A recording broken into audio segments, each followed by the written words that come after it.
hold out.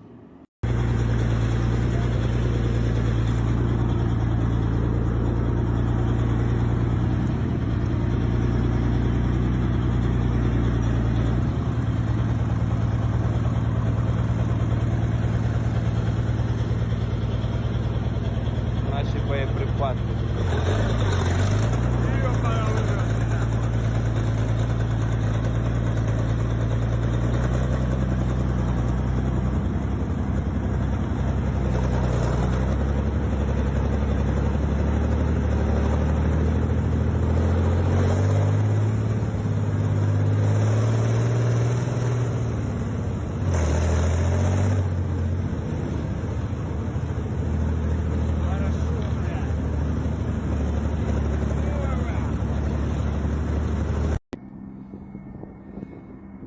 Чистил снег, значит.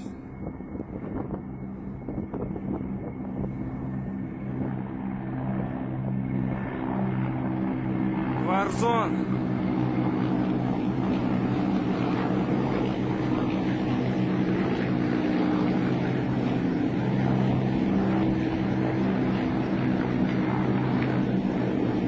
Эх, нет ПЗРК.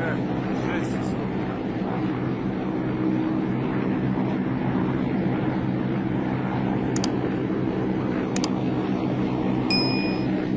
Я даже сбился совершенно.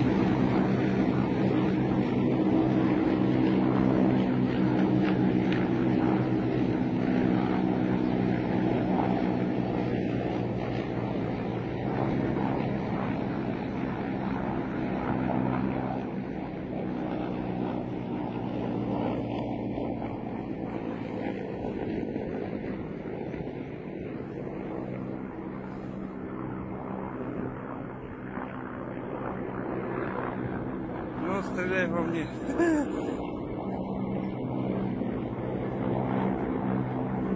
О, и акула идет, акула вот она. Сейчас стараюсь поближе ее заснять. Вот она. Замыкает.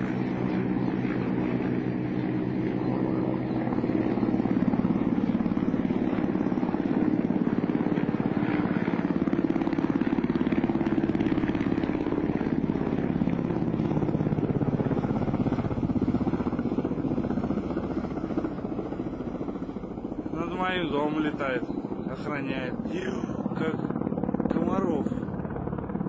Blaming Russian-backed separatists for an artillery attack that killed 2 soldiers, journalists and Ukrainian officials who were visiting the front running for cover. By pro-Russian separatists. And those artillery rounds are sending Fox News foreign correspondent Trey Yingst and his crew. They were running for cover while reporting live with us just yesterday. Take a look. You can hear those explosions in the distance.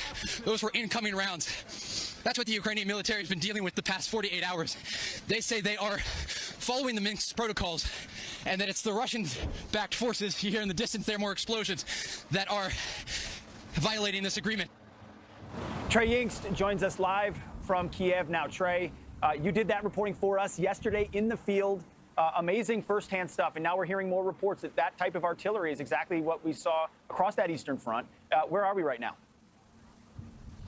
Guys, good morning. Exactly. That's what the Ukrainian military has been dealing with all week. This artillery and mortar fire into their positions along the line of contact there in eastern Ukraine. These Russian-backed separatists are really hammering the Ukrainian military even at this hour. To give you a sense of what it's like out there, over the past several months, each day saw about 2 to 5 ceasefire violations. Yesterday, 1,500 were reported in these 2 eastern areas, the cities of Donetsk and Luhansk. And the real concern right now is that this could be a pretext, the erupting violence in this part of the country, to turn into a larger invasion that could be launched by Russian President Vladimir Putin. We see the troops along the border, and today Belarus announced that the military exercises that are taking place with Russia are going to continue for an indefinite amount of time. This is a major indicator that the tension in the region has really reached its highest point. Now, what happens in the coming days? That's the big question. The military and the soldiers that we spoke to on the front lines yesterday said they're prepared for anything. The interior minister who we were traveling with yesterday said the forces across Ukraine are ready to repel a Russian attack. The reality could be much more dire. Right now, the Ukrainian military continues to ask for foreign assistance in the forms of anti-aircraft missiles, air defense rockets and anti-tank missiles. While weapons are still arriving here in the capital of Kiev to be dispersed throughout the country, it's simply not enough for the nearly 200,000 Russian troops that are estimated to be on the borders of Ukraine. Back to you. Trey, that's a great update. So I'd love to take you back to yesterday and that footage, which took place right here on Fox and Friends Weekend. It was amazing footage, firsthand account of what you were going through with those Ukrainian troops.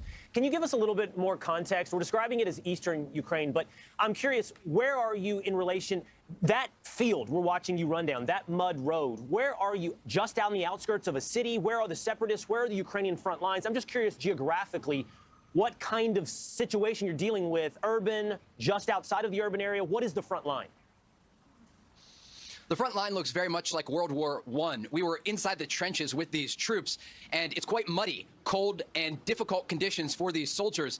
And they're used to taking this type of incoming fire, but we were with a group of journalists and a group of soldiers who were part of this delegation traveling with the Interior Minister.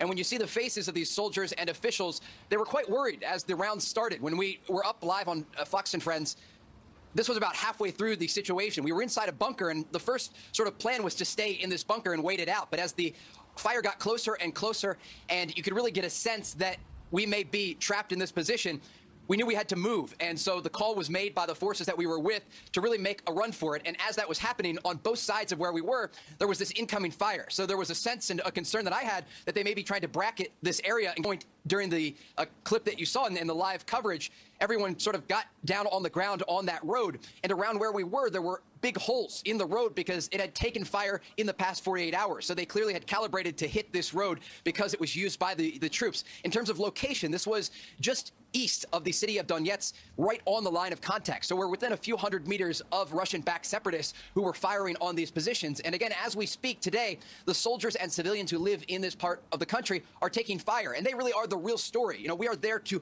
report and tell their story. And then we're able to come back to the capital of Kiev. Right now, we are standing on a balcony, and the city behind us is quite calm. These soldiers and civilians on the front line, they have to deal with this every single day. And that's really the concern for this country, is that the fighting and violence that are erupting in the eastern part of the country right now could consume all of Ukraine in the coming days. Yeah, and Trey, you know, the president of Ukraine is really getting very forceful, or at least speaking up much more loudly with publicly about President Biden and asking him to bring on sanctions now as a way to stop more aggression from the Russians. What are you hearing on, and not wait till after things get worse to do the sanctions? What are you hearing on the ground? I mean, you're talking to Ukrainians, the soldiers and people in the civilian population. Where are they with this? Do they also want sanctions now?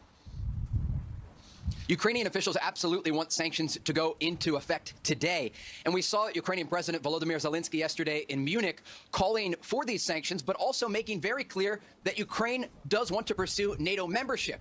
Now, by doing that, he is directly speaking to Russian President Putin and addressing the major concern that he has that Ukraine ultimately could become a member of this defense alliance. So it was seen by the international observers as really a direct request, but also a direct rebuke to the Russians, who are very clear. If Ukraine pursues this path, they will not let that happen. And there is time really running out for diplomacy to prevail. There's a real sense, not only in the West, from the statements by President Biden and Defense Secretary Austin, that President Putin has made up his mind to invade. But the mood here in Kiev has changed over recent days. Last weekend, I talked to the Ukrainian president and asked him about the intelligence he's received regarding a possible Russian invasion. And at first, he kind of dismissed it, basically saying he has different intel. We've seen a big shift in tone by the Ukrainian president in recent days, saying that the country is prepared, but the international community needs to prepare. And that preparation looks like more support to the Ukrainian military and more economic pressure on the Russian government in the form of sanctions. Trey Yingst, thank you very much for breaking it down.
Are on edge tonight as military forces train civilians to defend themselves if necessary. ABC News has learned Russia has an estimated 70% of the forces it would need to launch a full-scale invasion of Ukraine, with plans to gather 30,000 troops in neighboring Belarus and potentially capturing the Ukrainian capital of Kiev. ABC's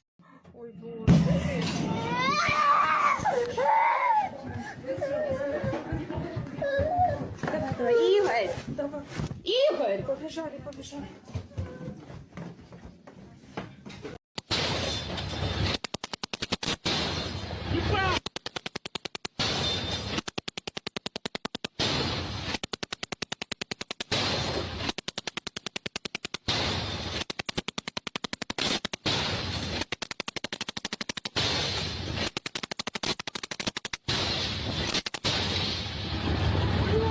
Володимир, Володя Путін, ви хочете прийти на нашу землю, на якій жили та помирали наші предки. Ми, росіяни, українці, русські, які жили на цій землі до вас і будемо жити після вас. Ваші армії, русських,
Тебе повезло.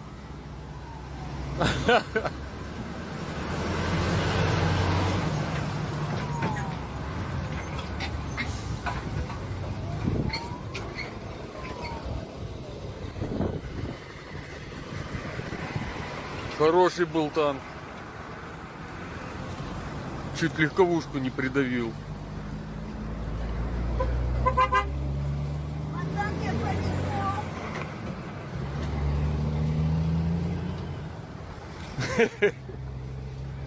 Вот, легковушка. Успела проскочить. И мы тоже.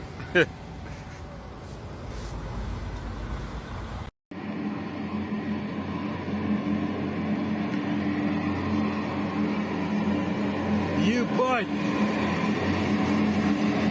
И связь не работает! Ебануться!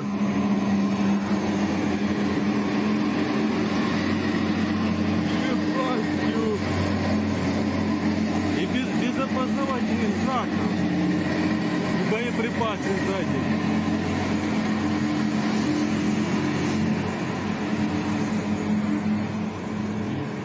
Ёбнуться.